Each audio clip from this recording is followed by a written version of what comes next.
Hello, it's Mitch Tarr, president and founder of ZenMarketing.com, and today we're going to have some fun with pop-ups and sliders. And I'm not going to show you how to do them, I'm going to show you why to do them.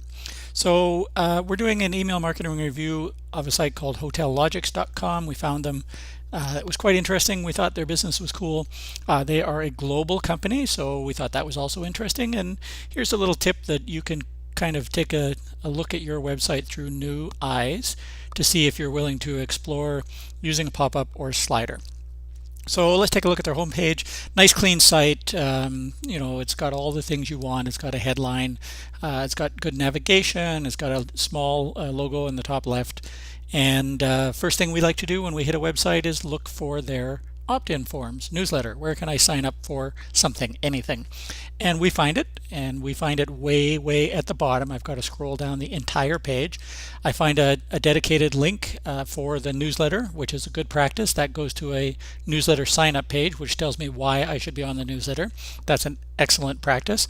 And at the very bottom, I see the traditional sign up for our newsletter. Enter your email, and there is a icon there that presumably means sign me up. And of course, as you know, I like to use the language sign me up, join now, get started, send my first issue, anything except the word submit.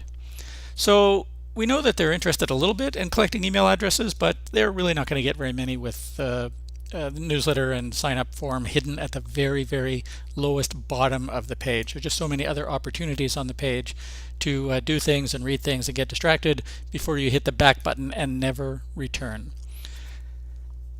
Here's what I'd like to have you do. Take a look. There is something good on this page. Way at the very top, if you look under, there's a showcase drop-down button. Now, I don't know what that means if I'm a visitor. I don't know what a showcase is. I haven't seen them before. It's not a very common practice. I might have some curiosity about it and do what I did, which is click on it.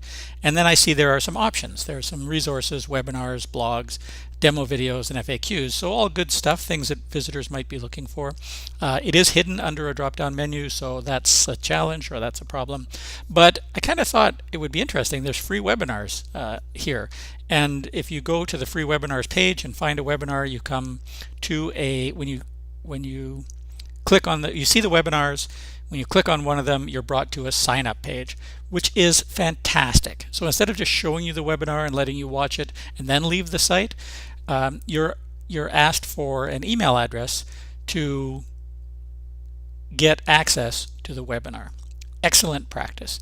And so when I click on this watch the webinar button, I've left my email address in. You can see it's required fields, and now they've captured an email address for all those people that are interested enough to watch the webinar. Those are a little bit more qualified visitors. Those are good visitors to know. And this is an excellent list building tactic. However, because it's buried on the site, they won't have very many people signing up for these just from their regular site traffic. So here's why you would want to use a slider or a pop-up.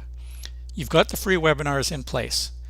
It's an excellent list building strategy executed like this. So you can't get to the webinar until you've left your email address. That's what you want. So here's what I would suggest.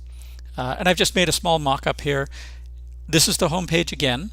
And now, as I'm on the home page and after I've been there for, say, 30 seconds, this little blue box slides in from the right hand side of the screen, and it says sign up for our free webinar on how to, and there's some benefit or advantage or reason for you to join this webinar.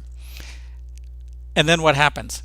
Every single visitor now that is exposed to your website has seen this option, as opposed to the very few visitors that go under the showcase drop-down menu, happen to pick webinars as one of the items, happen to pick a webinar, and then get to that screen.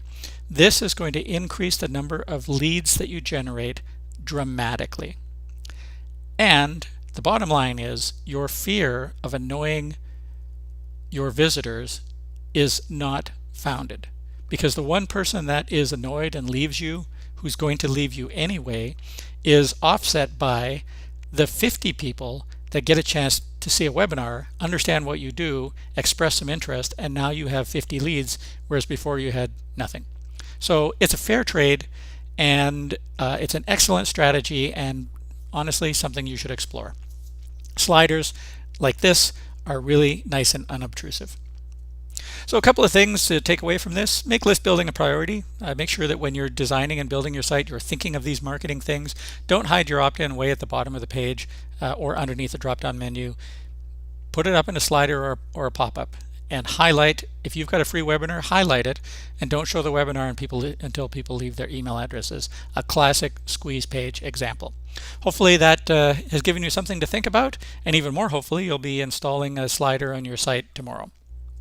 If you'd like us to do this type of work for you, just go to zenmarketing.com/help and fill in the form. If you'd like to learn how to do it yourself, we built an excellent training program at nospamemailmarketing.com. Hope this has been helpful for you. Talk to you next time.